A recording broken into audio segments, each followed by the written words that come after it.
For those suffering from Crohn's disease, simple activities that most people take for granted may seem monumental. The ongoing fear of emergency runs to the bathroom can prevent a person from participating in normal, enjoyable daily events like going out to dinner, taking in a movie, or attending a live sporting event. However, proper planning can help improve these scenarios to some degree. Some of the things that my patients tell me is that they're very aware of all the bathrooms that are on the road on their way to work, and they're very aware of all the restrooms when they go to a restaurant or when they're out. And I understand that it's a way that they've had to lead their lives. My hope, my expectation is as they get better and stay in remission for a longer period of time, they'll need to be less cognizant of where every bathroom is. Nevertheless, I understand that adaptation that they've made to their lives. I also encourage them, if they feel a little safer, taking an extra pair of underwear on their way to work, as a safety net. That's understandable. I encourage them to get up earlier in the morning than they otherwise might so that they can have their bowel movements at home and feel safe on that drive to work. The other situation that I find my professional patients getting into trouble with is flying.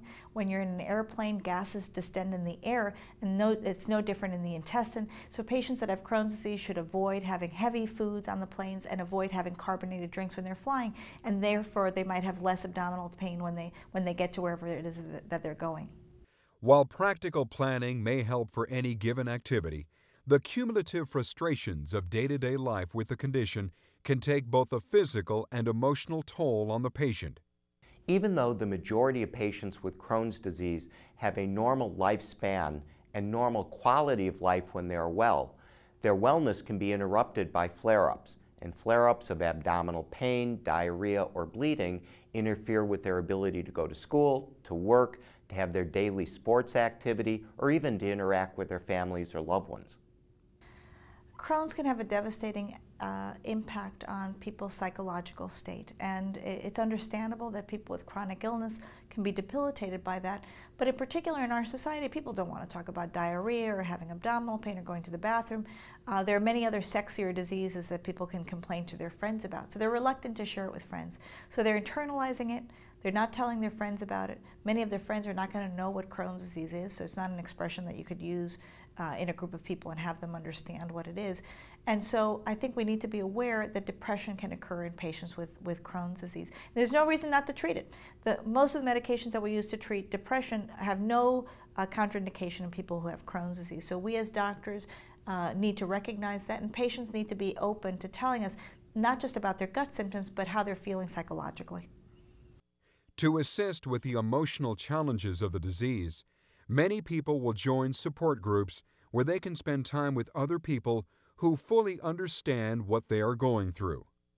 Successful treatment of Crohn's disease requires a team approach that not only involves the patient and their doctor, but an entire team of individuals that includes family members, the doctor's healthcare team, which may include nurses and psychologists and social workers, of course, surgeons, radiologists. There's a large group of people that work together to take care of Crohn's patients.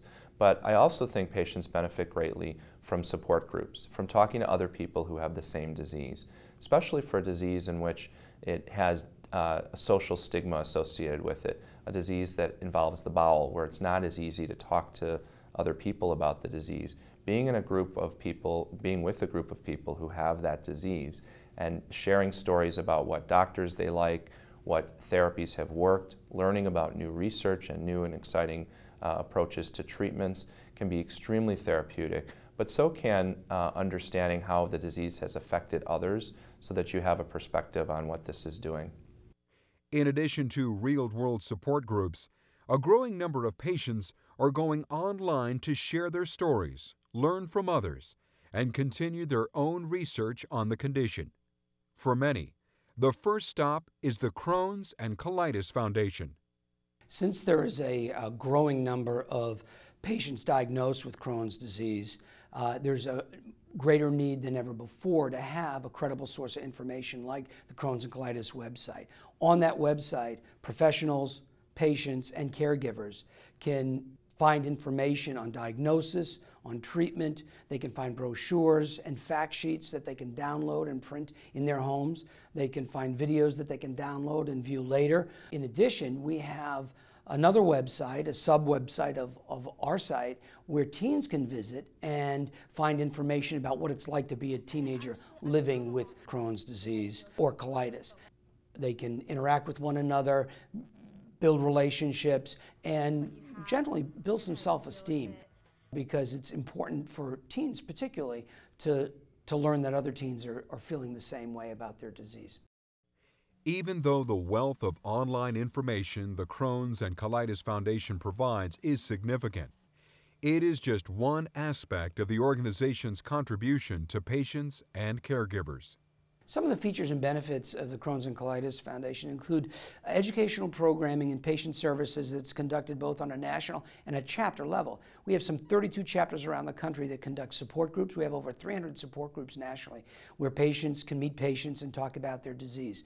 We have educational programs that occur in all 32 of those chapters where patients can meet the doctor or meet the healthcare professional and talk about their disease and what it is they need to know about that disease, and also learn a lot about some specific area of their disease. On a national level, we'll often do conference calls where we'll pick a subject relative to Crohn's or colitis, and patients from around the country can join that call and ask questions of those experts. Additionally, we have an information resource center at our national office that is staffed by 2 public health professionals, and a patient can call whether they're newly diagnosed, whether they're suffering with symptoms and they think they may have a digestive disease like Crohn's or colitis, or they're a patient who has had the disease for years and just needs new information and be updated on what available treatments are out there.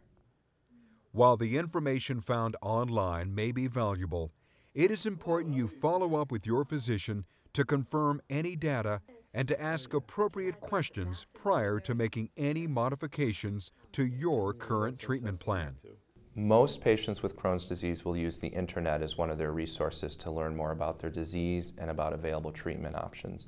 When people do that, it's extremely important that they look at a reputable website and that they check the information with their doctor. So if they look at a website and it recommends specific therapies or specific diets, it's important that they then talk to their doctor about how they might want to change their therapy or the ways in which this might affect the existing therapies and how it might affect their disease.